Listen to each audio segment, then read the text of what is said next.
So let's go ahead and now practice a problem from 2.1, similar to example 1. Quick check number 1. So your first job here is find the relative extrema. So again, we're using a second derivative test now to find if a value is a maximum or minimum. And again, so we start with the function. We'll call this one g. And we'll sketch the graph again using Desmos. So in this case here, what we're looking at is g prime and double g prime. We care about the first derivative and the second derivative. Go back to your theorem number 5, your second derivative test. So what we're looking at here is we need these derivatives so that we can then first find critical values. So the first step here, right, in terms of our work here, we're finding, by setting g here, we're finding critical values. And this is what we did in 2.1, critical values. Once you find these critical values, these here, these critical values here are potential extrema, which is again potential extrema, which are your max or min points. And so then we know we have you substitute those numbers back in. These are our critical values. Okay. And so from these are critical values, and so these are the points from the critical values. And so we then go ahead and then do a second derivative. Since we have the second derivative here, we now want to check the values of those. Remember, so if they're negative at the critical values and if they are positive at the critical values, that tells us something important. So notice here we're going to plug in 0, 1, and -1. Right, that comes from the critical values here. You plug in 0, 1, and -1, you get a 0 here. So on the second derivative, this tells us nothing about the point.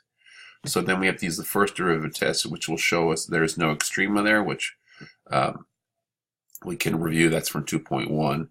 And then here, put 1 in there, you get it's negative. And then if the second derivative is negative, you have a maximum.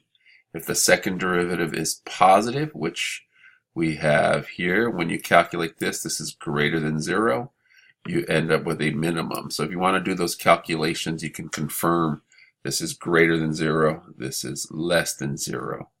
And so then what we know is we have a maximum at 1, 4. That comes from here. Right after you plug 1 into the actual function, you plug 1 into here, you get 4. And then when you plug in -1 into the function, that you get -4. That came from above also. -1, -4 here. Again, the work is not shown, but you'd plug that into the function, right? So what that means again is that f of 1, when you plug that into the function, we get 4. And then if you plug f -1, you get -4. And so that's where those values are coming from when you plug into the original function. Sorry, or g. Sorry, that's g, not f. Okay, that comes from the original function. And so now we know. You go ahead and use Desmos, you can confirm that. You would confirm that you have that there. And again, notice at 0, we have this interesting, it's not a max or min. We have that issue of that it levels off but then continues increasing. And then we would have to use the first derivative test showing that the derivative is a tangent here. That's why you got 0 when we did this value here. Where was it here? We have a critical value here. And then you can see the graph is continuing to increase, and then increase again. It's not changing direction here. And so that's what we have here. Go ahead and check that on Desmos there. Okay, so that is quick check number 1 as you go through using the second derivative test.